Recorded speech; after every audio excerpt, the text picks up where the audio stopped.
Cumprimento os irmãos na paz do Senhor Jesus. Amém.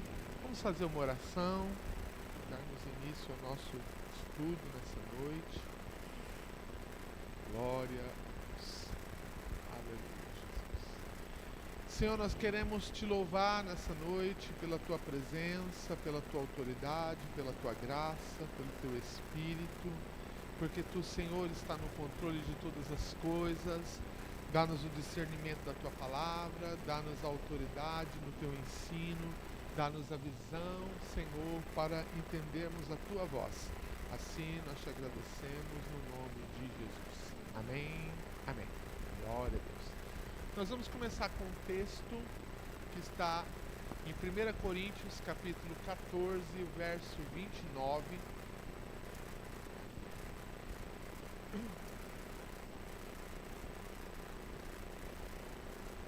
1 Coríntios 14, 29.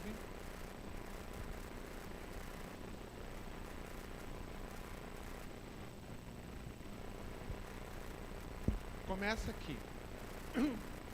Tratando-se de profetas, falem apenas 2 ou 3 e os outros julguem. Verso 30. Se porém vier revelação a outro que esteja sentado e cale-se o primeiro. Até o 33. Porque todos podereis profetizar, um após o outro, para todos aprenderem a serem consolados. Os espíritos dos profetas estão sujeitos aos próprios profetas, porque Deus não é de confusão e sim de paz, como em todas as igrejas dos santos. Glória a Deus. Então, meus queridos irmãos, hoje nós vamos falar de um assunto que é empolgante, como diz lá no sul. Empolgante e um assunto extremamente necessário de ser aprendido pela igreja. E qual é esse assunto? Como identificar um falso profeta. E antes de eu começar o ensino, eu queria ouvir de alguém aí qual é a opinião que você tem de como a gente identifica um falso profeta. Quem tem uma opinião pessoal de como identificar um falso profeta?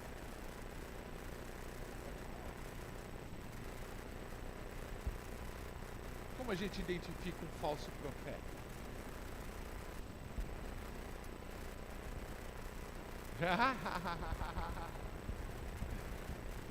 O que vocês acham? Eu vou fazer melhor. Um falso profeta é aquele que erra as profecias? Sim ou não?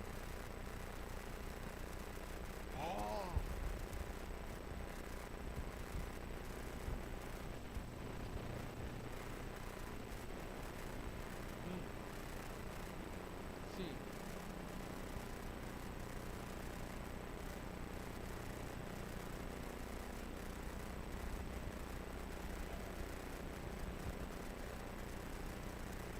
Nós vamos descobrir hoje que não é nada disso, mas nós vamos descobrir. Vamos ver. Fala aí, irmão Nathalie.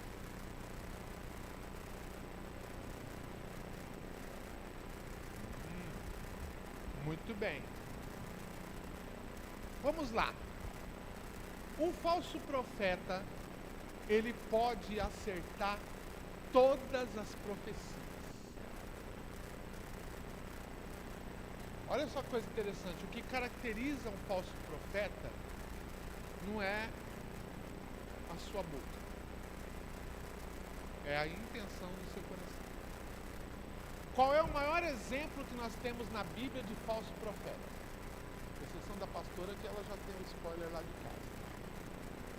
Qual é o maior exemplo que vocês lembram aí de falso profeta na Bíblia?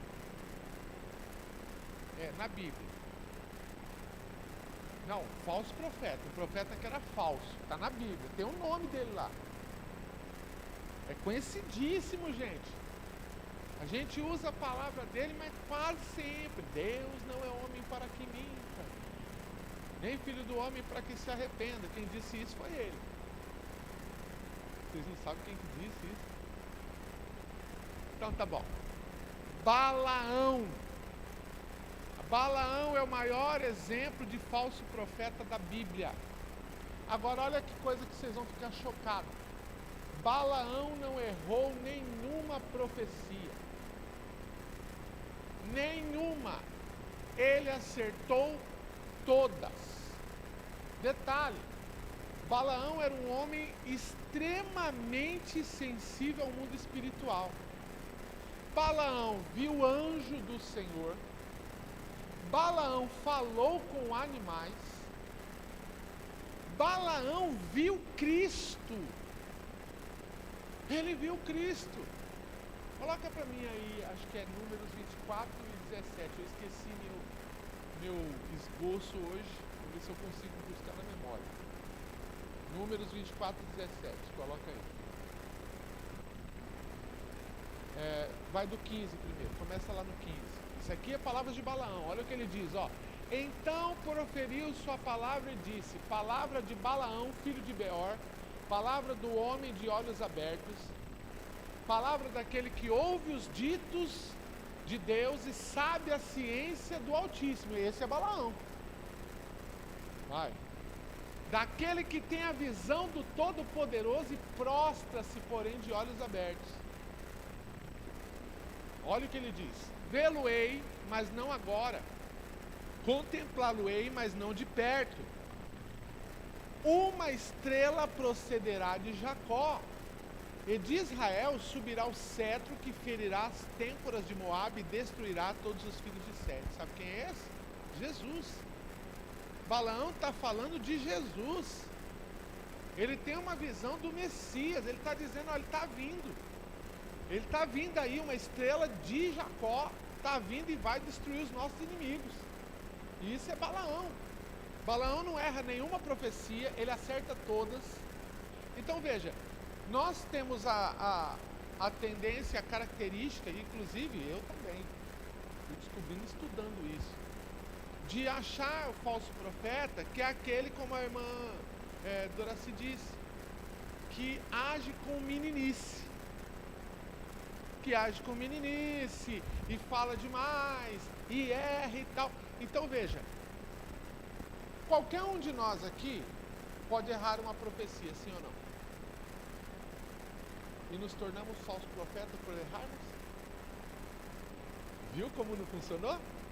Se nós julgássemos a falsa profecia por errar a profecia, então todos nós poderíamos se tornar falsos profetas. Sim, mas pode ser uma meninice, então aí não é uma característica de falso profeta. Nós vamos descobrir a característica do falso profeta, porque a meninice é uma coisa, eu posso falar da emoção, eu posso me equivocar na visão que eu tive, e eu posso distorcer aquilo que eu falei, e isso não me torna falso, mas apenas menino. Eu ainda não estou maduro na fé, tá? Então, vamos com calma nessa parte, por quê? Porque um profeta de Deus verdadeiro, ele pode errar, se equivocar em alguma profecia por conta disso, porque ele é um homem. E um falso profeta, como Balaão, pode acertar todas elas. Olha que absurdo. Você quer ver outros exemplos? Mateus 24, 24.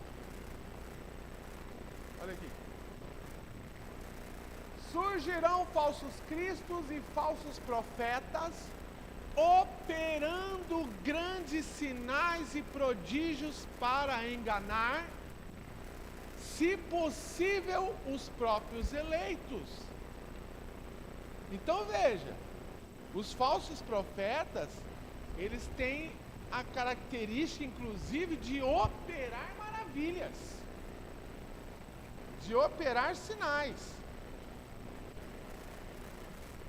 Exatamente. Coloca para mim, Mateus 7, 22 e 23.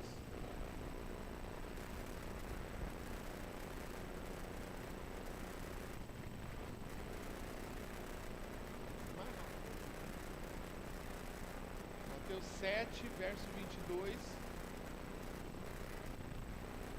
muitos naquele dia hão de dizer-me, Senhor, Senhor, porventura não temos nós profetizado no teu nome? E em teu nome não expelimos demônios? E em teu nome não fizemos muitos milagres? Então lhes direi explicitamente, nunca vos conheci, apartai-vos de mim os que praticai a iniquidade. Então, observe bem, que a primeira característica de um falso profeta é que ele faz parte do povo de Deus. Paulo chama de lobos em pele de ovelhas. Logo, não é um feiticeiro, não é um macumbeiro, não é alguém de fora, porque esses já são conhecidos. O falso profeta é aquele que parece que é profeta. Ele fala de uma maneira sedutora, articulada, intelectualmente elevada, seduz, tá? Ele vai trazer palavras que todos vão acreditar. Ora, esses falsos profetas vão enganar, se possível, os eleitos de que maneira? Com uma palavra ardilosa. A Bíblia diz que nos últimos dias haveria doutrina de demônios.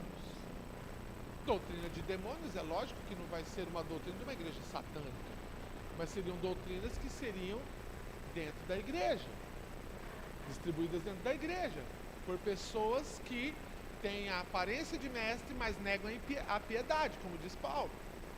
Então, agora voltando para o Balaão, o que então torna Balaão um falso profeta? O irmão Natalício matou a charada quando ele falou. Porque o desejo do falso profeta é o benefício próprio. Ele não profetiza pelo Senhor, ele profetiza para o ganho pessoal. E essa é a principal característica do Balaão. Ele profetizava porque ele estava sendo pago para profetizar. As suas profecias eram encomendadas, eram pagas. Ele foi inclusive pago para amaldiçoar o povo de Deus. Veja como o falso profeta e o camarada, você viu como é que foi dito dele ali, ó. Falava da ciência do Todo-Poderoso, tinha visão do Todo-Poderoso, tinha entendimento da palavra do Todo-Poderoso, mas se vendia abertamente para profetizar conforme lhe pagasse. Essa é a primeira característica do falso profeta. O interesse dele é o ganho pessoal, o interesse dele é a vaidade, é a fama, é o poder, é o controle das pessoas. Por isso que você vai ver pessoas, pregadores por aí, que quando ele vai para algum lugar pregar, ele tem que levar uma caravana para seguir ele.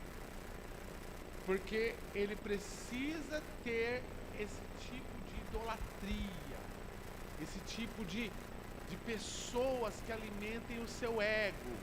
Normalmente o falso profeta ele faz isso, ele vai seduzindo as pessoas com as suas profecias e torna elas cativas dele mesmo. Porque o segundo problema de Balaão é que ele ensina como é que Balaque podia destruir o povo de Deus. Por quê?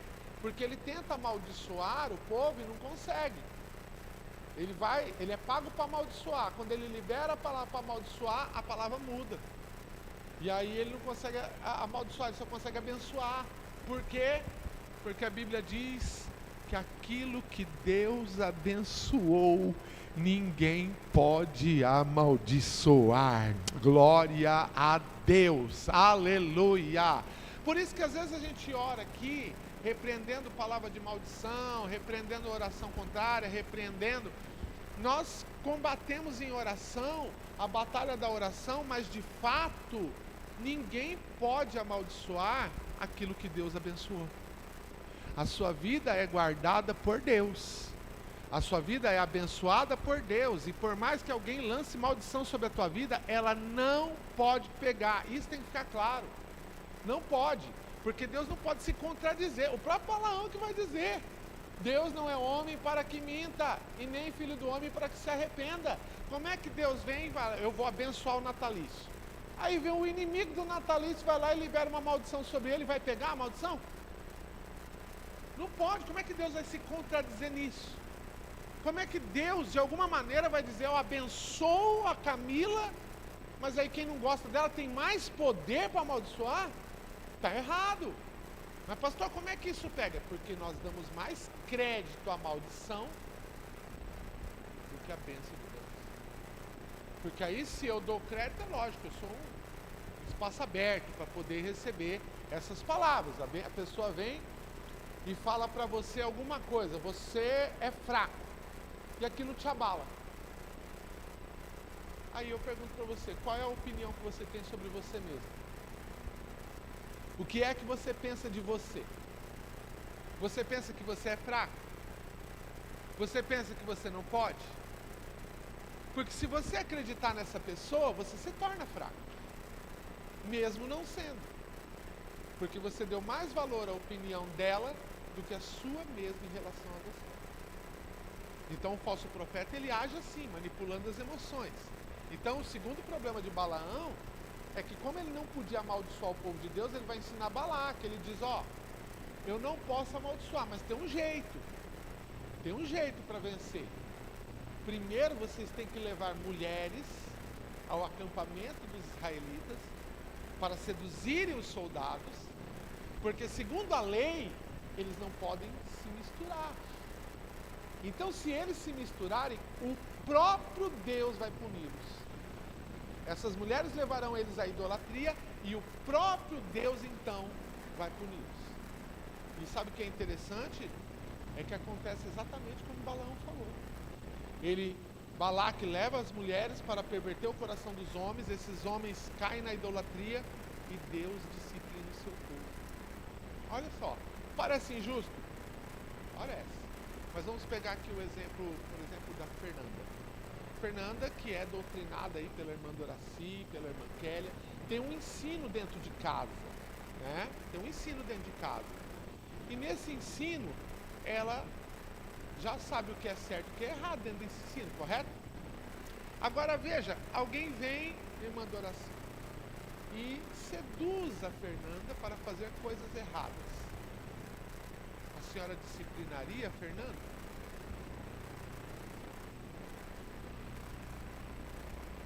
Para fazer coisas erradas, e a senhora ensinou ela a vida inteira o que é certo. Ela mereceria disciplina? Viu? É por isso que Deus disciplinou o povo de Israel. Porque eles conheciam a lei, eles sabiam o que não deveriam fazer, eles sabiam o que a lei determinava, não importa quem veio de fora seduzir. Se fosse assim, gente, nós não sofreríamos pela tentação do diabo. Se fosse assim, o Adão nem teria caído. Porque foi seduzido. A Eva foi seduzida. Se Deus não disciplina, não, Eva, não foi culpa tua, você foi enganada. Está na Bíblia que ela foi enganada. Mas a culpa veio porque quando você ensina o que deve ser feito, essa pessoa depois, a partir do ensino, ela não pode mais transgredir, ela sabe.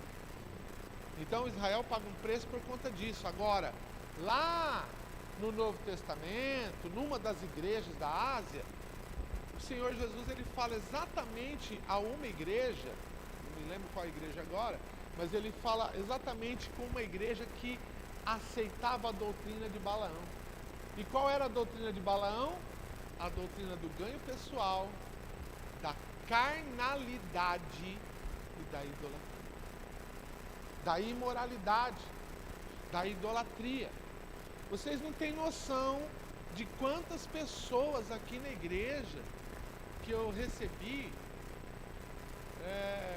desde a Mato Grosso, que eu recebo pessoas aqui dessa região que elas vêm de outras igrejas que estavam amaziadas, vivendo amaziadas, tomando Santa Ceia normalmente, e aí quando chegava na nossa igreja eu tinha que dizer para elas que elas não podiam tomar.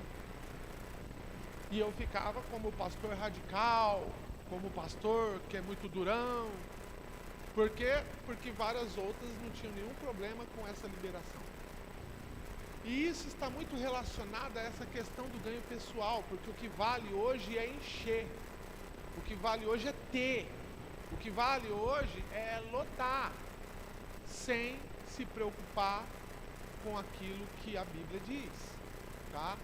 Então, isso é só um exemplo de muitas coisas que existem por aí, tem muito mais, isso é só um exemplo, mas é o que beira a imoralidade, a carnalidade e essas coisas também. Outro sim, é o ganho pessoal, como o irmão Natalício falou. Quantos são aqueles que vivem do Evangelho de maneira nababesca, de maneira extremamente exagerada? Há alguns anos, um ator muito famoso aí, um artista muito famoso, havia se convertido, não vou falar o nome dele, né?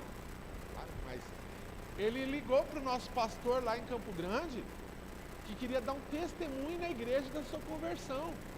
E lógico, o pastor ficou feliz, queria trazer lá na matriz para contar. Na época, irmãos, isso lá no ano 2000, ele cobrou R$7.000 por noite. E aí o pastor não trouxe, a matriz não trouxe. Mas você fica imaginando, como você cobra para dar um testemunho? Tem algum sentido cobrar para dar um testemunho? Para você testemunhar do que Jesus fez na sua vida? Qual é o sentido disso? Qual é o sentido de que eu era enfermo, Deus me curou e agora eu vou contar para os outros que Ele me curou, mas eu vou cobrar para contar? Então isso também é a característica de um falso profeta, tá? Então ganho pessoal, imoralidade, idolatria. Então profetas que adoram ser bajulados, adoram ser mimados, fazem exigências extravagantes para poder ministrar ou alguma coisa assim. Tudo isso caracteriza um falso profeta. Agora, o mais importante de todas essas coisas que nós estamos falando aqui, como é que eu combato o falso profeta? Qual é a maneira que eu tenho para combater ele? Eu tenho que ficar investigando quem é o falso profeta? Não, não é a minha função. Pelos frutos, muito bem, eu conheço no caso, mas como eu combato ele, né? Eu conheço os falsos profetas pelos frutos, mas como é que eu combato? Eu combato criticando? Eu combato indo lá nas redes sociais, fulano é um falso profeta? Não. Por que não? Por que eu não posso fazer isso? Porque Jesus falou que no meio do trigo ia crescer o joio. E a gente não sabe quem é joio e quem é trigo. E ele falou que se nós tentarmos arrancar o joio, o que vai acontecer? Arranca trigo junto. Lembra que eu falei que o falso profeta ele arrasta a multidão com ele? O falso profeta tem sempre um grupo que gosta dele, que vai atrás dele, que fala a língua dele, aquela coisa toda. Então, se você tenta de alguma maneira combater ele de forma física, você acaba machucando aquilo que é trigo. Por isso que Jesus falou que deixa para a colheita final, porque aí na colheita final ele sabe quem é trigo, ele sabe quem é joio e ele separa naquele dia. Mas de alguma maneira eu ainda tenho que combatê-lo. Como é que eu combato ele? Só tem um jeito, gente: pregando o Evangelho. Porque aí os frutos vão aparecer, como o irmão Natalício falou. Porque o que é que me revela os frutos? A Bíblia. É na Bíblia que eu vou entender o que é de Deus e o que não é de Deus. É na Bíblia que eu vou entender o que Deus falou e o que Ele não falou. Por exemplo, tem um pregador aí, como é live, eu nem posso falar quem é o pregador. Tem um pregador aí que ele fala assim, as ministrações dele são muito fluentes, as pessoas, nossa, é uma multidão que vai ouvi-lo. Ele pega de perninha cruzada, pastor coach, essas coisas todas.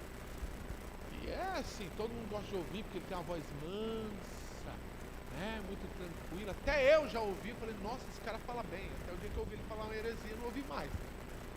Ele falou numa mensagem dele que você tem direito à bênção. Ele falou que você pode, que você consegue e que você faz. Isso ele pregando com uma multidão. Agora, o que é que a Bíblia diz? Quando você vai na Bíblia que você combate. O que é que a Bíblia diz? Eu tenho direito?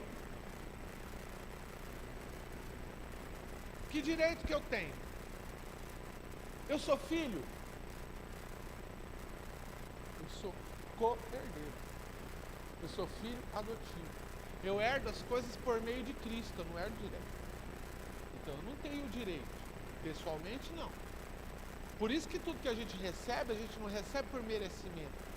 Tudo que a gente recebe por graça. É tudo pela graça. Qualquer coisa que nós recebemos pela graça. Se prego pela graça. Se adoro pela graça. Se conquista alguma coisa na terra, porque é muito comum nós falarmos isso, né? Principalmente das pessoas que a gente gosta, né? Natalício vai lá e ganha um carro zero. Pô, Natalício, você merece. Mas de fato não merece, ganhou pela graça. Porque graça, gente, é favor imerecido. Se eu mereço, então estou excluindo a graça. E aí você tem que se perguntar, você prefere viver pela graça de Deus ou pelo seu merecimento? Viu como ficou mais difícil agora? Então a primeira regra que o cara falou, você tem direito, está errado, é heresia. Eu não tenho direito. Nenhum direito. São duas coisas que a Bíblia declara que eu recebi de Deus quando eu me converti. Primeiro, misericórdia. O que é misericórdia? É quando Deus deixa de dar para nós o que a gente merece. Então qual que era o meu direito? E o seu? Morte. Por quê? Somos pecadores. Qual é o salário do pecado? Morte. Então esse era o nosso direito. Morte.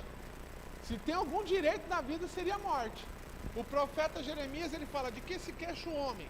E ele responde, se queixa dos seus próprios pecados. Então, o direito do homem é morte. Deus declarou, Romanos 3:23, todos pecaram, destituídos estão da glória de Deus. Então, nosso direito, morte. Esse é o direito. Tá? Misericórdia é quando Deus deixa de dar aquilo que a gente merece. Por isso que a gente clama por misericórdia se estivermos em pecado. Sabia? Mas é nosso comum a gente clamar por misericórdia quando a gente está na prova. Então eu já vou te ensinar uma coisa, quando você estiver na prova, não clame por misericórdia. Quando você estiver na prova, clame por graça. Clame pela graça de Deus. Quando Paulo está na prova e ele ora a Deus, que ele tem um espinho, ele pede, eu não suporto esse espinho, o que o Senhor respondeu para ele? A minha graça te basta. Se a misericórdia é Deus deixando de dar o que eu mereço, o que é a graça? A graça é dar para mim aquilo que eu não mereço. Olha que coisa interessante. Misericórdia, pode anotar, é Deus deixando de dar para mim o que eu mereço. Graça é Deus dando para mim o que eu não mereço. Então misericórdia e graça, ela anda junto na vida do cristão, tá? Misericórdia, por quê? Porque eu peco sempre, cada um de nós aqui peca sempre, a gente peca de várias maneiras. E por que Deus não pune nós? Por que não é um pecado, uma martelada? Porque a misericórdia dele já está sobre nós. E aí, ao invés dele nos punir, ele nos abençoa. Você fica constrangido com esse amor, falando, eu não mereci isso aqui. Por quê? Porque aí a graça dele nos encontra e nos favorece quando nós deveríamos ser disciplinados. Tá? Então, aí ele vai lá na pregação dele, em primeiro lugar ele fala que você tem direito, está errado, heresia. Segundo, ele fala que nós podemos. Nós não podemos. Nós só podemos nele, quem pode é ele. Mesmo quando Paulo, posso todas as coisas naquele que me fortalece, porque no final quem pode é ele. Não sou eu que posso. Inclusive ele falou, sem mim nada podeis fazer. Então não posso. Então eu não tenho direito, eu não posso. Então são essas palavras que elas vão às vezes numa pregação, numa ministração, suavemente, sutilmente moldando a cabeça das pessoas, de uma maneira que elas vão acreditando naquilo, tá? Enquanto Deus for o meu chão, não há quem me derrube. Não é essas frases de Facebook? E o que a Bíblia diz? 7 vezes cairá o justo. Quem é que cai? O justo. Por que o injusto não cai, gente? Porque já está caído. Como é que ele vai cair? Ele já está no chão. Quem cai é o justo.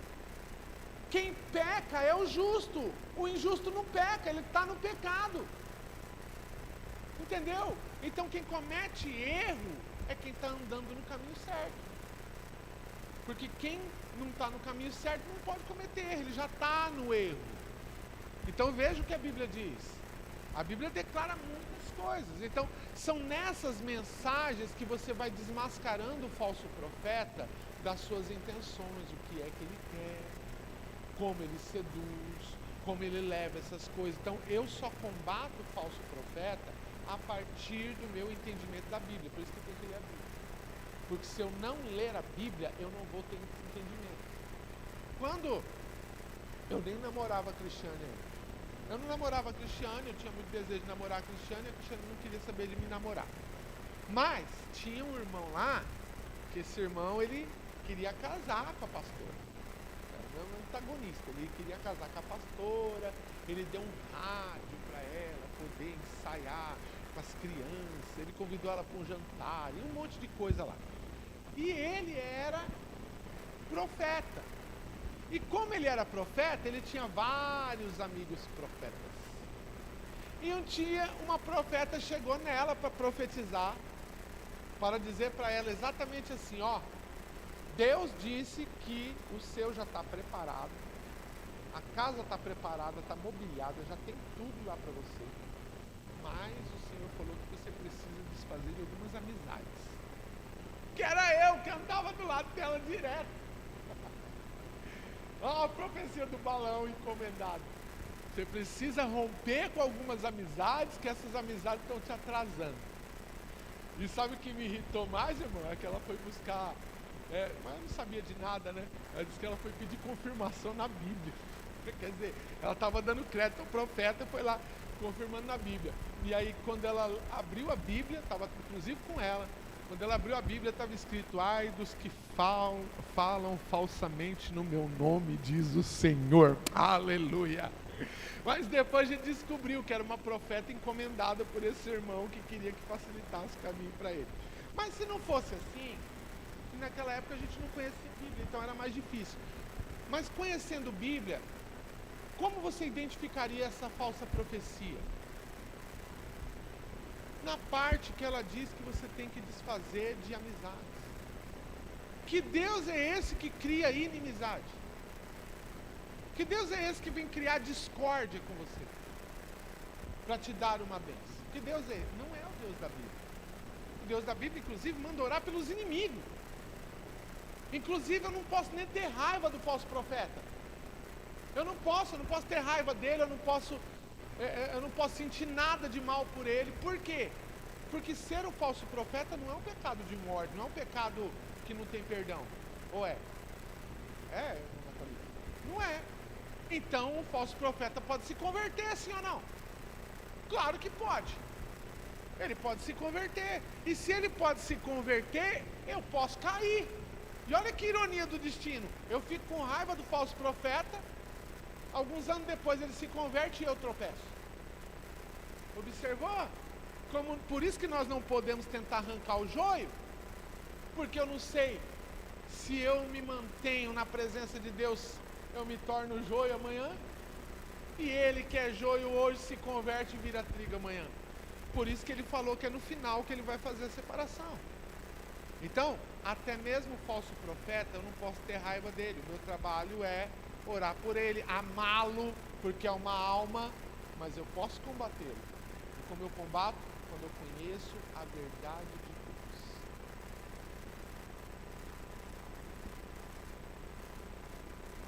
São 3, né? Pode falar os 2, Pode falar aí, você já vai descobrir o terceiro.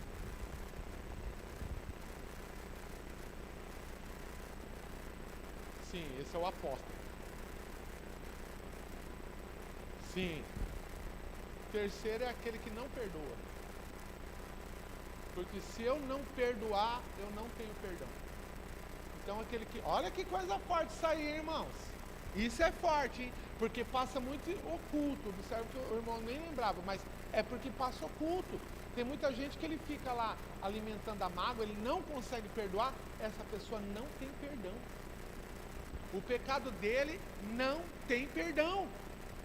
Por quê? Porque se eu não perdoar, eu não recebo perdão. Tá na Bíblia isso aí.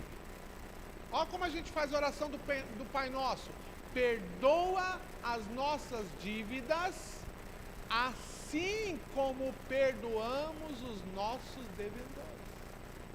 Quer dizer, eu estou dizendo para o Senhor tem que me perdoar do mesmo jeito que eu perdoo quem me ofendeu. Então eu estou dizendo para Ele, se eu não perdoar quem me ofendeu, o Senhor não precisa me perdoar. Olha que coisa forte isso aí.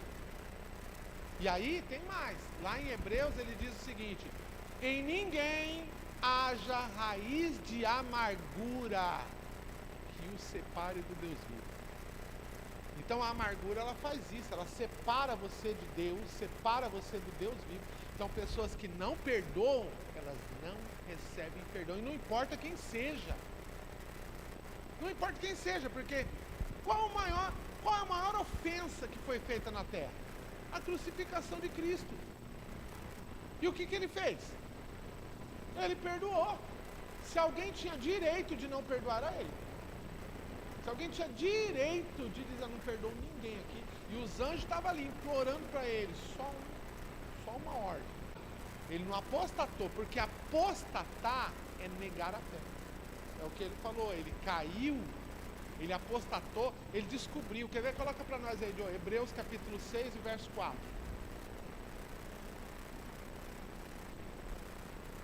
Olha aqui, ó, vocês vão entender agora por que não consegue. Ó, primeiro, olha o que diz ali, começa, ó.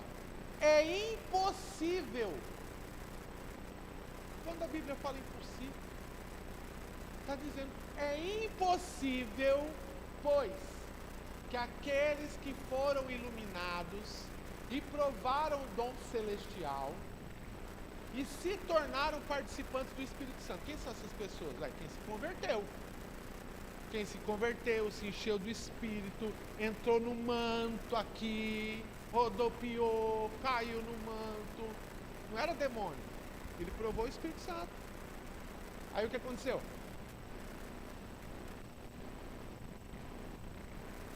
E provaram a boa palavra de Deus, os poderes do mundo vindouro, e caíram. Sim. O que está dizendo aqui?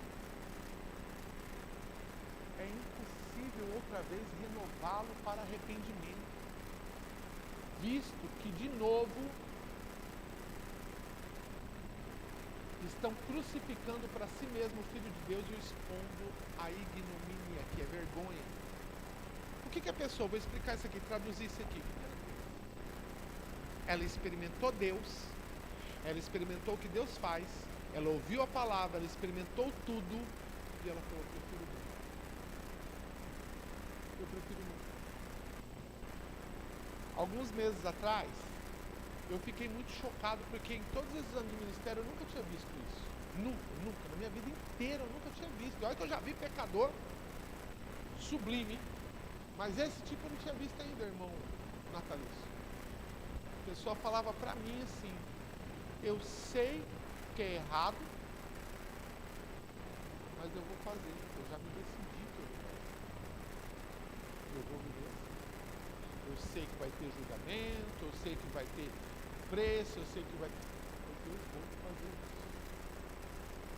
É exatamente isso aqui. É o ato da escolha. A pessoa escolheu pecar. Por que volta para mim o versículo lá, que é impossível renová-lo?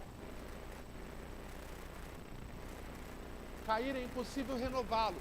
Porque quando você e eu, nós nos convertemos, Deus, de alguma maneira sublime, Ele ilumina o nosso coração e o nosso entendimento.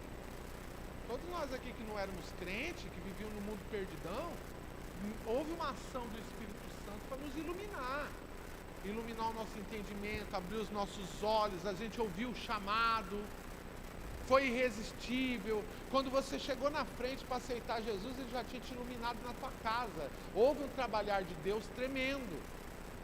É isso aqui que Ele está dizendo que Ele não vai fazer de novo. Por que Ele não vai fazer de novo? Porque quem caiu aqui, ele não caiu porque tropeçou. Ele não é o mesmo texto que eu falei 7 vezes caiu. Não, esse aqui ele escolheu sair da presença.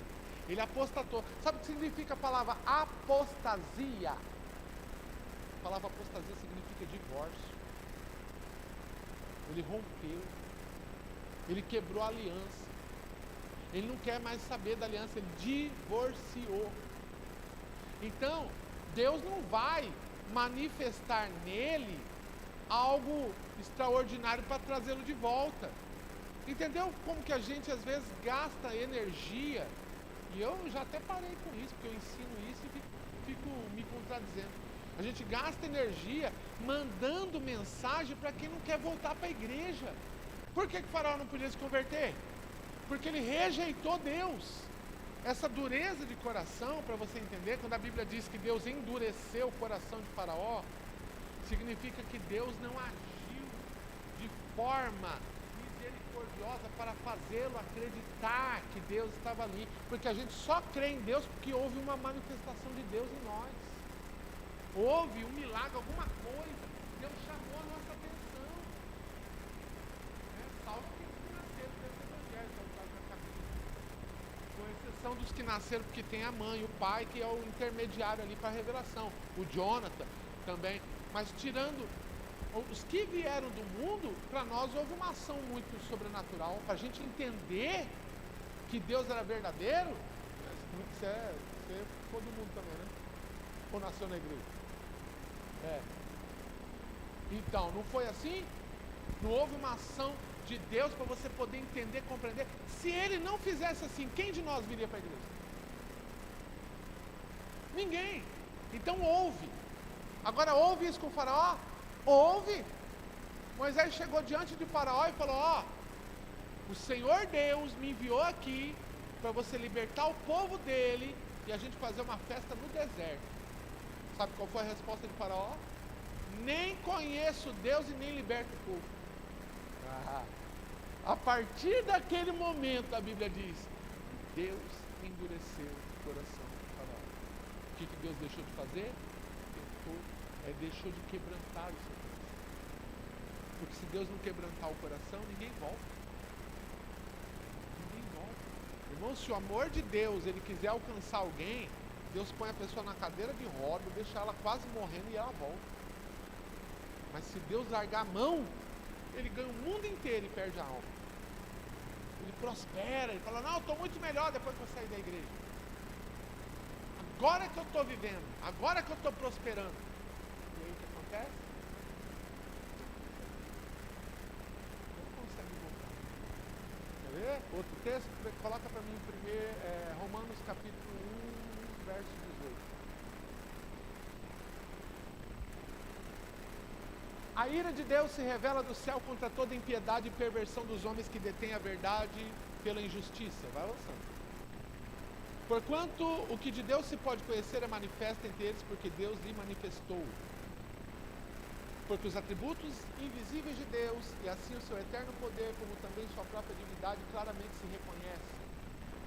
Desde o princípio do mundo, sendo percebido por meio das coisas que foram criadas. Tais homens são, por isso, indesculpáveis. O que é indesculpável? Não tem perdão. Avança. E aqui, é aqui que nasce a dureza do coração. Porque tendo conhecimento de Deus, não glorificaram como Deus e nem lhe deram graça. Antes se tornaram nulos em seus próprios raciocínios. Segura aí. O que é nulo em próprio raciocínio? A pessoa cauteriza a mente. Por quê? Porque para ela sair da presença de Deus, ela tem que lutar na mente dela para sair. Então ela tem que começar a educar a mente dela de que o pecado é normal. O adultério é normal. Não vou longe, irmãos. Não vou longe. As igrejas estão jogando de uma maneira que é um absurdo. Recentemente, o irmão saiu daqui na nossa igreja porque outra igreja prometeu para ele um novo casamento. Que ia construir de novo a família. já saiu para casar. Por quê? Porque o que importa é isso, é ser feliz e não ser santo. O que importa não é servir a Deus e fazer a própria vontade. E aí como é que essa pessoa ela faz isso? Ela tem que ir contra tudo aquilo que ela aprendeu a vida inteira. A vida inteira ela tem que anular aquilo que aprendeu. Então é aqui, ó. Ela anula o próprio raciocínio, o próprio entendimento. Tá? Eu faço isso também porque eu sofri, por tudo que eu passei, eu mereço isso aqui, eu mereço fazer isso aqui, eu mereço estar vivendo isso aqui. E ele vai anulando o entendimento. Porque todos nós, se nós formos cometer algum pecado, o Espírito Santo ele começa a martelar na nossa cabeça. Conta uma mentira para alguém para você ver. Pode ser uma mentirinha, você volta para casa e tem que ligar para a pessoa. Meu irmão, me perdoa, aquela hora que eu falei para você, tem um negócio errado aí, não foi bem assim. Parece pequeno, mas quem tem a sensibilidade do Espírito fica martelando, fica incomodando. Qualquer coisa que a gente faz ali, que a gente não sabe, não tem conhecimento, é uma coisa. Mas quando você tem conhecimento, meu Deus, você não consegue. Entendeu? Quem tem temor. Quem tem temor, ele não planeja enganar o outro, ele não planeja criar a contenda, a discórdia, a inimizade. Quem tem o temor, ele não faz isso. Para ele fazer isso, ele tem que anular o que ele conhece. Então isso aqui, ó, se tornaram nulos nos seus próprios raciocínios, obscurecendo-lhes o coração insensato. Avança. Inculcando-se por sábio, tornaram-se loucos. Pode observar que toda pessoa que ela cai, que ela apostata, ela quer ser mais inteligente que os crentes. Que agora ela descobriu a verdade. Agora ela está vivendo como deveria viver. Ela estava enganada, agora ela sabe. Ela não para em lugar nenhum, irmão. Ela não tem raiz, ela tem broto. Todo lugar deixa um brotinho. Ela não fica em lugar nenhum porque ela sabe mais que todo mundo.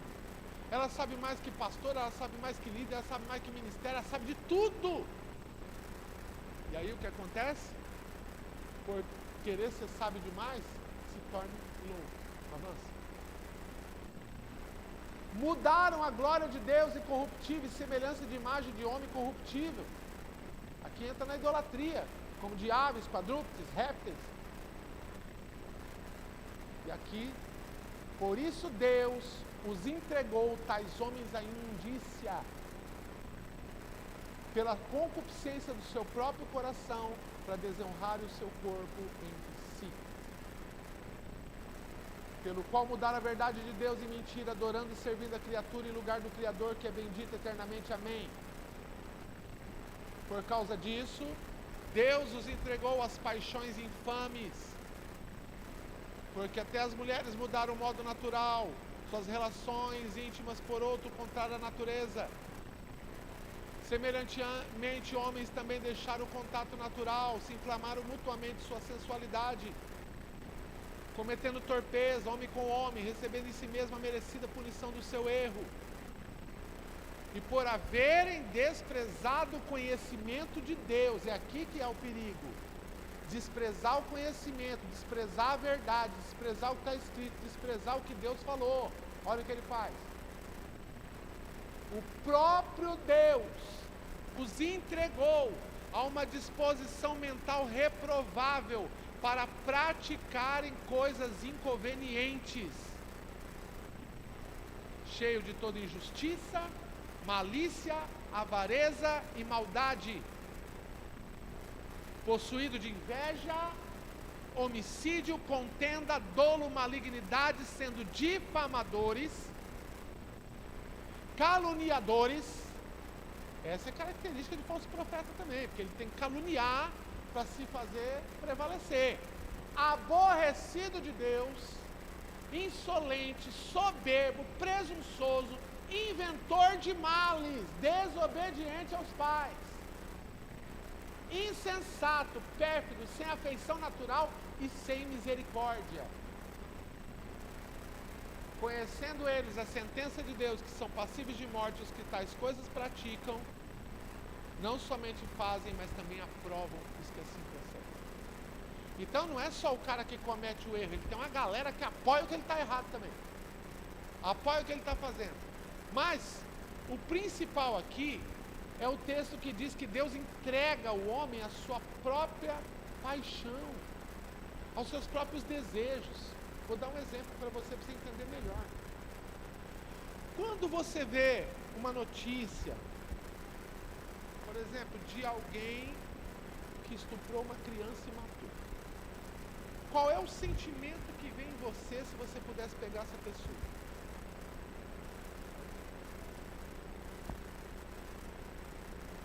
Você não pensaria em matar essa pessoa?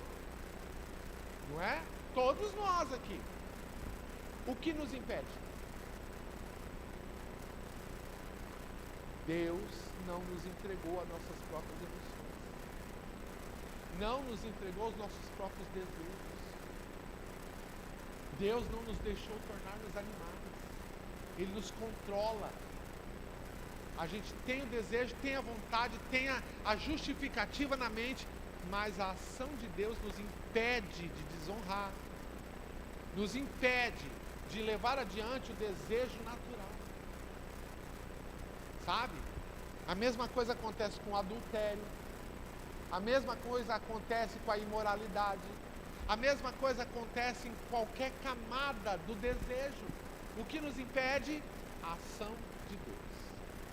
Se Deus nos entrega a nossa própria vontade, a gente não sabe o que é fazer. E isso aconteceu com esses homens, com essas mulheres, com essas pessoas, de ser entregue à sua própria maldade. Você observa, volta para mim o texto 30. Isso, ó. Eles se tornaram dessa maneira, ó. Caluniador. Você não vai ver Deus repreender caluniador. Você já viu Deus repreender caluniador? O caluniador existe, ele fica existindo. Ele fica existindo.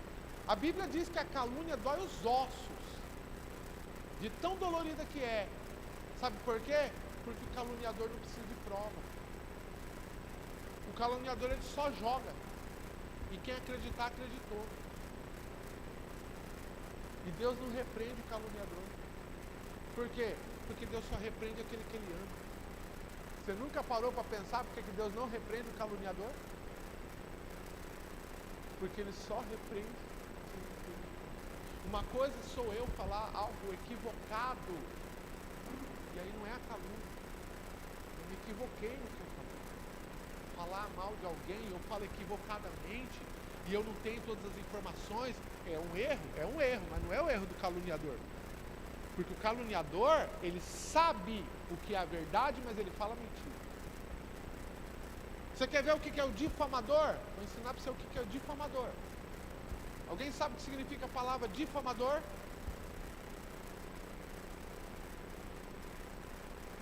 Muito bem! Por isso que é bom ter professor. Difamador é tirar a fama. O que é tirar a fama? Eu chego e falo assim, ó, o irmão Natalício é uma bênção, o irmão Natalício prega bem. E aí eu estou contando para uma pessoa. O difamador, ele vai falar assim, Natalício, ó. Ele é uma bênção, mas... O difamador é isso, ele não aceita a honra. A Camila é uma bênção, mas... O difamador é assim. O difamador é assim. Ele não aceita você falar falar bem de alguém para ele. Ele tem sempre um porém, ele tem sempre um mais, ele tem sempre um contraponto. Porque a intenção dele é difamar, é tirar a fama. É anular aquilo que a pessoa fez de bom. Lembro de uma vez ali na Mato Grosso, tinha uma criança que ela era muito despevitada. E eu tenho fama de pastor que conserta as crianças. As crianças ficam, Camila? As crianças ficam tudo de boa. Os mais bagunceiros tinham unção do sono, irmã Doraci. Eu orava, as crianças dormiam. Tinha uma criança lá, uma vez que todo o culto ela chorava. Um dia eu parei o culto e fui orar pela criança. Nunca mais a criança fez a bagunça, chorar. Ela dormia, todo o culto ela dormia, tinha unção do sono. Aí um dia ligaram para um pastor, para a pastora, para dizer que aquela criança que dava trabalho, agora não dava mais trabalho, que eu tinha resolvido. E ela falou assim, não, ele já estava melhorando. Isso aí não tem nada a ver. Isso é tirar a fama. Isso é anular aquilo que você faz. Isso é diminuir o seu feito. O difamador, ele não aceita a honra do outro, ele não aceita. Então eu posso falar bem, a irmã Doraci é uma bênção e tal. Ah, o senhor não conhece direito. Deixa o senhor conhecer. Ah, tem coisa ali na irmã Sandra, hein? Meu Deus, quem vê cara não vê coração. O difamador é assim, esse é o difamador. Aí você tem dentro do caluniador, você ainda tem o cochicheiro, o cochichador. Você sabe o que é o cochichador? É aquele que fala assim, ó, eu vou falar, não fala pra mim. E esse tipo de fofoqueiro é o pior de todos, porque ele tem sempre a desculpa. Eu vou falar, irmão Natalício, pra gente orar. Estou contando para você, mas é para a gente orar. Pelo amor de Deus, não fala para ninguém, porque é para a gente orar nada. Ele já contou para todo mundo, ele fez a mesma conversa.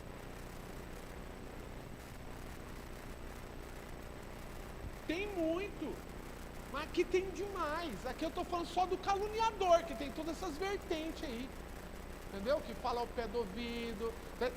Todas essas vertentes estão no caluniador. Aqui você tem o aborrecido de Deus. O que é aborrecido de Deus? É o cara que ele não aceita que Deus não fez o que ele queria, ele está revoltado com Deus.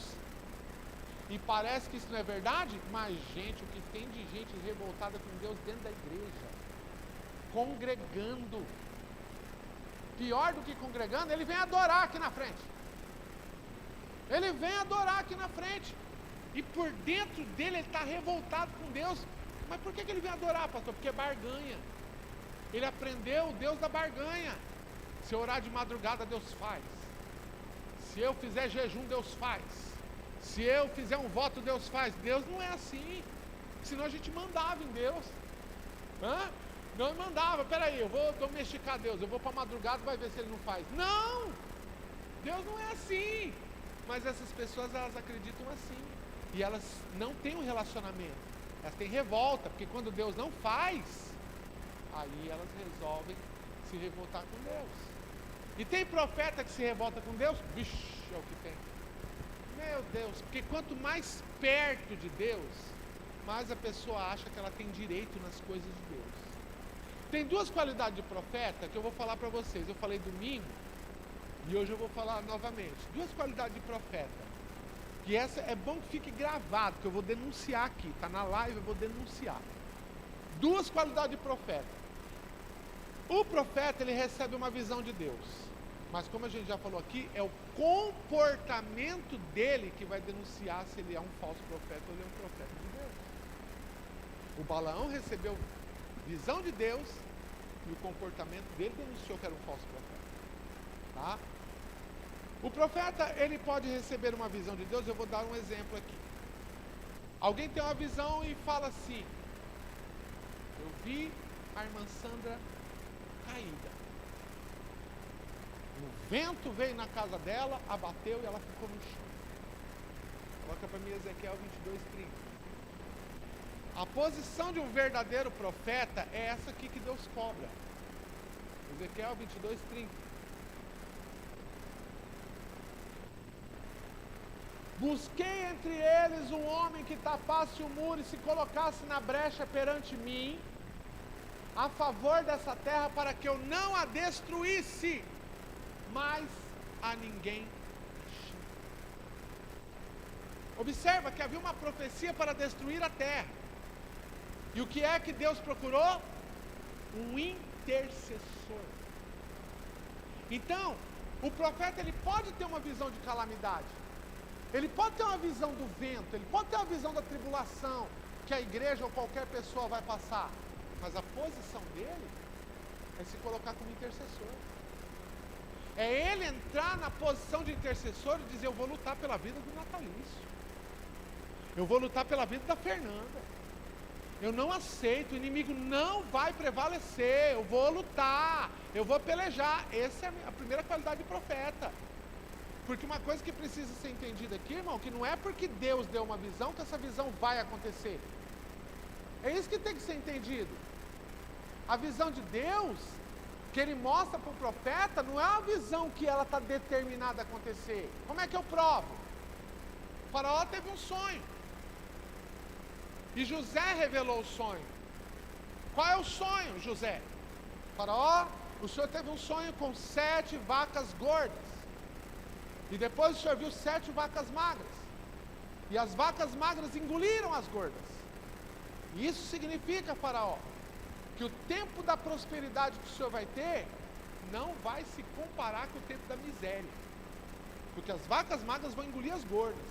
O tempo da miséria será 3, 4, 5 vezes mais forte. Sabe qual foi a pergunta de Faraó? Por isso que a Bíblia diz que os filhos das trevas são mais prudentes que os filhos da luz. A pergunta de Faraó é: o que eu posso fazer para evitar isso? E como é que tem crente que quando ele recebe a visão, ele acha que não pode mudar a visão? Que está determinado, que vai acontecer. Quando o Faraó pergunta o que é que eu posso fazer, José responde: Faraó, você precisa de um homem muito sábio, que construa celeiros por todo o Egito e vai estocando alimento enquanto tiver fartura. Porque quando chegar o tempo da miséria, vai ter comida sobrando, você vai saciar a fome da terra. E foi exatamente o que aconteceu. Quer ver? Deus diz a Ezequiel, olha o que Deus diz, para você entender que a visão de Deus, a profecia, a revelação de Deus, ela não é fatalismo. O Senhor falou para Ezequiel: Ezequiel, se eu disser a uma nação que eu vou destruir essa nação, mas essa nação se arrepender do seu mau caminho e fizer coisas boas perante mim, eu me arrependo, eu não destruo mais a nação. Aí ele diz: Ezequiel, se eu disser que eu vou abençoar a nação, mas essa nação se esquecer de mim e fizer coisas más perante a minha face, eu não abençoo mais a nação, eu destruo ela. Ouviu como Deus condicionou a atitude do homem? Ele diz acerca do ímpio: se eu disser ao ímpio que ele morrerá, mas o ímpio se converter do seu mau caminho, ele não morre mais. Assim também, se eu disser ao justo que ele viverá, e o justo, confiando na sua própria justiça, se desviar, o justo não vive mais, ele morre. Está condicionado. Então, o profeta tem que entender que quando ele recebe uma visão, não é fatalismo, não é porque ele viu o que vai acontecer. Então eu vi a pessoa caída, não quer dizer que ela vai cair. Porque eu vi, não quer dizer que ela vai tombar. Eu vi, mas Deus me mostrou por algum motivo. Então essa é a primeira qualidade de profeta. O profeta que ele se coloca como intercessor, como guerreiro, como parte do plano, e ele faz a parte dele para evitar que o mal prevaleça. Agora tem uma outra qualidade de profeta? Tem. O profeta que torce pela destruição, que ele torce pela visão se cumprir. Coloca para mim Jonas, capítulo 3, último versículo.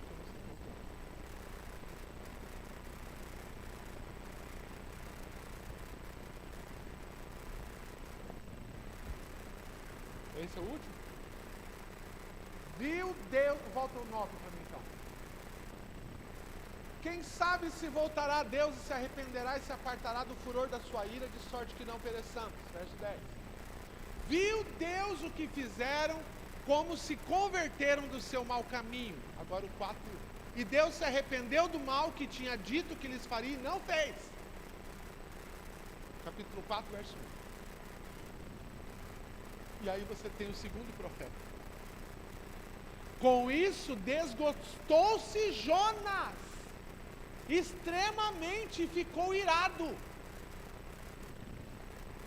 E orou ao Senhor e disse: Ah, Senhor, não foi isso que eu disse estando ainda na minha terra? Por isso me adiantei. Olha ele justificando o pecado dele. Por isso que eu fugi para Tarsis. Eu não fugi porque eu desobedeci. Eu fugi porque eu sabia que o Senhor era clemente e misericordioso, tardio em irar-se, grande benignidade, que se arrepende do mal. Ele estava falando: eu fugi porque eu sabia que não ia adiantar eu pregar. Eu fugi porque eu sabia que o Senhor ia perdoar esse povo no final de tudo. Veja, essa é a segunda qualidade do profeta. É o profeta que ele tem uma visão da calamidade e ele ora para a calamidade acontecer. Gente, está na Bíblia, o Jonas estava torcendo pela destruição de Nínive. Quem é o pregador que prega para a pessoa morrer? O pregador que prega que a ira de Deus vai vir destruir tudo e ele torce para a ira vir. É Jonas. Então tem profetas que são assim também. Que ele tem uma visão com você, Deus até deu a visão para ele, mas ele quer que a visão aconteça para que ele não passe vergonha, porque ele não é um profeta. Porque o que Jonas está sentindo ali é que ele foi desonrado. O Jonas está sentindo ali que Deus não honrou suas palavras proféticas. Aí, ó, tá vendo? Eu profetizei e nada aconteceu. Olha aí, ó. Falei que Deus ia fazer e agora o que esse povo vai pensar de mim? Que eu sou um falso profeta? Que eu falo e as coisas não acontecem? E observe que as pessoas que falam para você, entregam uma profecia para você, ela fala na autoridade que se você desacreditar, você vai pagar o preço. Ela fala para você, colocando medo em você já. Ela já fala colocando medo, porque se você não acreditar, Deus vai pesar a mão em você. É o Jonas. O Jonas diz a Bíblia que ele vai pregar em Nínive. Ele vai pregar em 3 dias, pregou em 1 dia e meio. A mensagem dele foi tão curta, que ele só falava uma coisa: Deus vai destruir essa terra. Essa era a mensagem de Deus: Deus vai destruir essa terra. Em 3 dias e Deus vai destruir essa terra. E aí o rei, ouvindo aquela mensagem, o rei conhecia mais Deus do que Jonas. Olha que coisa tremenda. O rei ímpio conhecia mais Deus do que Jonas. Porque o rei pensava: Deus não pode ser ruim assim. Não pode existir um Deus vingador dessa maneira. O Deus da destruição, o Deus que fecha, que mata, que enferma, que coloca num leito de enfermidade. Não, esse não é o Deus da Bíblia. Não. Se houver maldade em mim, pode até ser que isso aconteça. Mas o que o rei diz? Vamos nos converter. E a Bíblia diz que o rei apregou um jejum em toda a nação. O rei jejua, os príncipes jejuam, os soldados jejuam, os moradores jejuam, até os animais jejuaram. Naquele dia não deu comida para o boi, não deu comida para o porco, para o cabrito, não deu comida para as galinhas. Todo mundo jejuou, até o cachorro jejuou. E a Bíblia diz, volta de novo lá, 3:10. Viu Deus. Quem tem que ver não é o profeta. Quem tem que ver não é o profeteiro, o profetizador. Quem tem que ver é Deus. É a mesma coisa se eu liberar uma palavra de bênção. Quem tem que ver se você crê na palavra de bênção é Deus. Eu só libero a palavra. Mas se você rejeita, não vai dizer que a bênção não alcançou porque não foi Deus que falou. A mesma coisa é a maldade.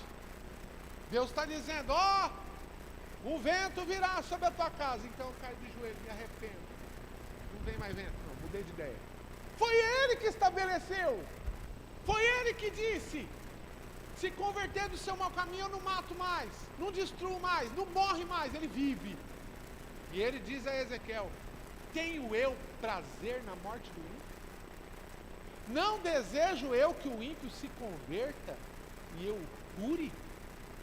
E ele viva para sempre. O desejo de Deus é que todos se arrependam e venham ao conhecimento de Deus. E o que chama a atenção é que o rei da Síria conhecia mais Deus do que o profeta de Deus. E em paz, meus senhores, senhoras, senhoritas, existem profetas nos dias de hoje que são profetas da destruição, profetas da calamidade. Vão para o YouTube da vida, vão para o Facebook da vida para liberar palavras de maldição, de queda, de destruição. Você acha que está ruim, vai ficar pior. Agora é que vai vir os sinais. Até hoje eu estou esperando uns gafanhotos que devoravam tudo. Lembra na época do Covid? Começou o Covid, aí vieram os profetas, uns gafanhotos destruindo a Argentina, destruindo o Peru. Já está pertinho do Brasil, até hoje não chegou os gafanhotos. Pois é, os profetas da destruição, que eles amam a destruição. Profetas como Jonas. Profetas que escolhem o caminho da punição mais do que da misericórdia. Então, essa é uma maneira muito interessante de identificar o profeta. Porque, como disse o diácono natalício, pelos frutos a gente conhece a árvore. Uma árvore boa não pode produzir frutos ruins. E uma árvore ruim não produz frutos bons. Um manancial não pode jorrar água boa e água ruim. Olhe o comportamento do profeta. Olhe se o que ele fala condiz com o que ele vive. Se as palavras que ele libera são palavras de bênção ou de maldição. Se as palavras que ele libera são palavras de edificação ou destruição. Se a palavra que ele diz é Deus vai passar a espada nessa casa, ou Deus vai entrar nessa casa e vai curar todo mundo. É assim que a gente vai identificando pelo caminho. Não precisa perseguir nem nada, mas a gente precisa identificar. Porque eles virão ao nosso encontro. Eles querem nos arrastar para o engano, para a mentira, para a malícia. Eles querem aumentar. Então eles querem seduzir. Mas quem tem que ter o discernimento? Sou eu. Tá? Sou eu que tenho que ter o discernimento. Você tem que ter o discernimento do que Deus fala para você. Porque às vezes a pessoa tem muito boa intenção.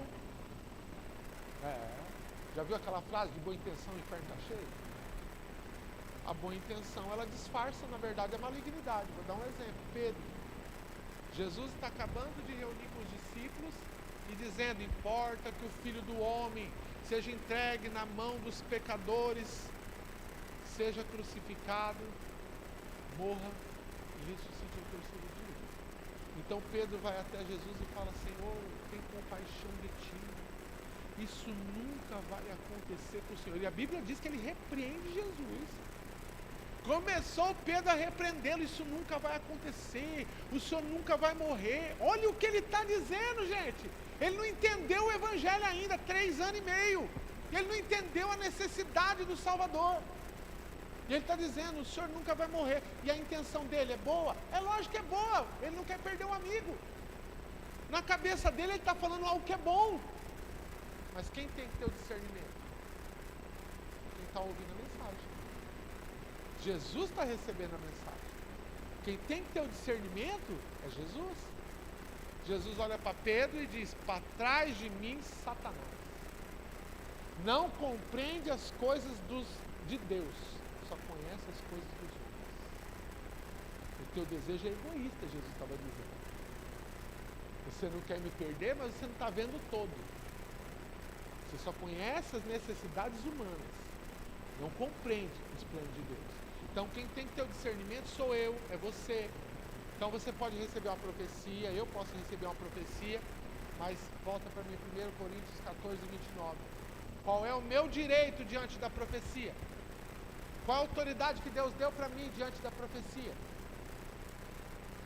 É o que Paulo diz. Tratem-se de profetas, falem 2 ou 3, e os outros julguem. É-me dado o poder de julgar. Para quem está na internet, você do não julgueis, olha aí.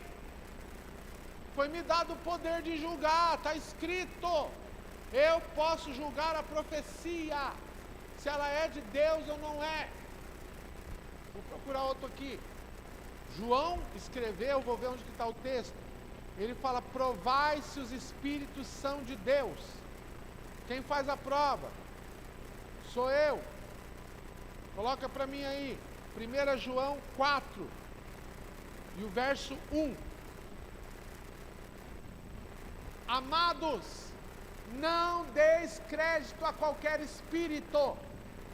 Antes, provai os espíritos se procedem de Deus. Porque muitos falsos profetas têm saído pelo mundo afora. Então é me dado o direito de julgar. Quer ver mais? Vamos ver mais um aí. Mais aí. Porque o povo do não julgueis, eles gostam da internet. Não julgueis, eles não lêem o contexto. 7, e 24 de João.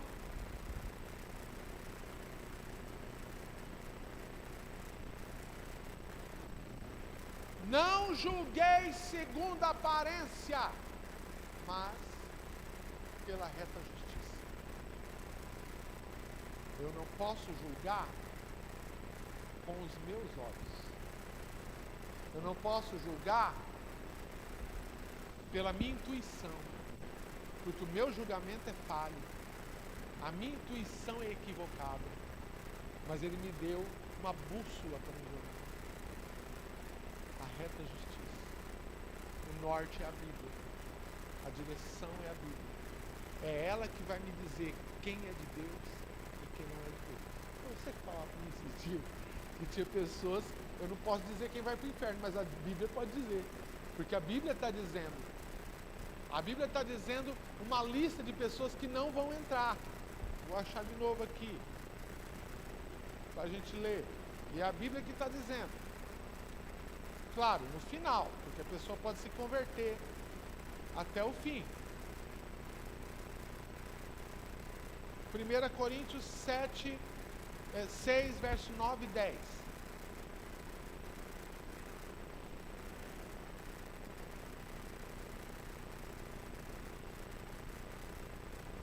1 Coríntios 6, verso 9 e 10.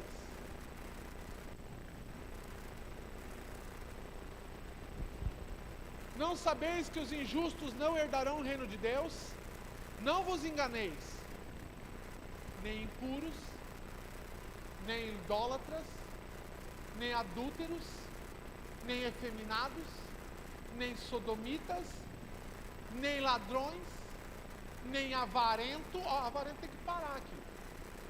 Tem que parar aqui. Porque o que é avarento? O avarento é aquela pessoa que ela tem apego às coisas materiais. Ele não reparte. Ele não divide. Ele não consegue dividir. Ele não traz nem oferta para a igreja, que é para não correr o risco de ofertar. Verdade. Ele não traz, que é já para não correr o risco, porque ele não quer dividir nada. Quando ele oferta, ele dá aquilo que ele não usa mais. O avarento é isso aqui, é o cara que ele tem prazer no dinheiro, que tem a ver com o falso profeta. O desejo do dinheiro, o desejo material, tá? Nem bêbados, nem maldizente. Olha aí o caluniador de novo. Olha aí. Olha o caluniador, o mentiroso. Maldizente é falar mal. E se eu falar mal de quem fala mal de mim, eu estou maldizente também. Por isso que ele falou: qualquer que te ferir numa face, oferece outra. Irmãos, não é uma questão de orgulho, é uma questão de Bíblia. Mas quando eu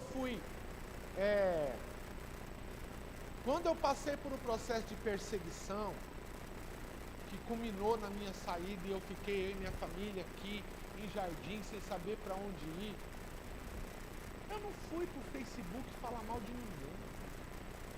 Eu não liguei para um obreiro amigo meu lá de Campo Grande. Eu não liguei nem para minha família para dizer para eles o que eu tinha passado. Eu chorei com Deus. Porque eu conheci isso aqui. Porque Deus não faz justiça para quem faz justiça própria. Por isso que sempre que eu ensino vocês aqui, eu falo: se alguém falar mal de você, não se defenda. Eles esperam que você se defenda. E quando você se defende, você reafirma a acusação. Não se defenda. A Bíblia diz: quem intentará acusação, não precisa a gente se defender. Deixa falar mal. Deixa. É ibope. Seu nome está sendo proclamado. Você nem está sabendo. Está ficando famoso. Sabe o que aconteceu comigo em Figueirão? Em Figueirão fizeram um abaixo-assinado, irmão Natalício, para me mandar embora da cidade. O pastor que eu tinha substituído quis voltar para a igreja, e eu estava lá, e ele era amigo dos vereadores. Então o que ele fez? Ele reuniu com o vereador para fazer um abaixo-assinado para me mandar embora da cidade. E eu tinha feito uma oração uns meses antes, irmã Doraci. Deus, me faz conhecido nessa cidade. Olha, Camilo, olha o jeito de orar. Deus, me faz conhecido nessa cidade. Aí dali uns tempos, um abaixo-assinado. As pessoas passavam em todas as casas para poder assinar abaixo-assinado para me mandar embora da cidade. E aí quem não conhecia falava, mas quem que é esse pastor? Aí a pessoa falava, aquele pastor. Eu fiquei conhecido na cidade inteira. Olha Deus respondendo minha oração de um jeito que eu não espero. Mas eu fiquei conhecido na cidade inteira. Deixa o maldizente falar. Deixa o caluniador falar. Deus fará justiça. A verdade prevalecerá. Deus defende a sua verdade. Aleluia. E aqui nem roubadores herdarão o reino de Deus. E por que será que tem essa diferença de ladrão e roubador? Porque o ladrão é aquele que é explicitamente. É igual o roubo e furto, né? Igual assalto e furto. O roubador você não sabe. Ele está roubando, mas ninguém vê. Mas Deus vê. Deus está vendo o que ele está fazendo. Então, tem uma lista aqui. Então, o próprio Jesus falou, eu não julgo ninguém. Mas a palavra que eu tenho pregado, essa julgará vocês. Amém? Então tá bom. Então até a próxima terça. Hoje foi bom, tutando para nós. Vamos nos colocar em pé e vamos agradecer a Deus.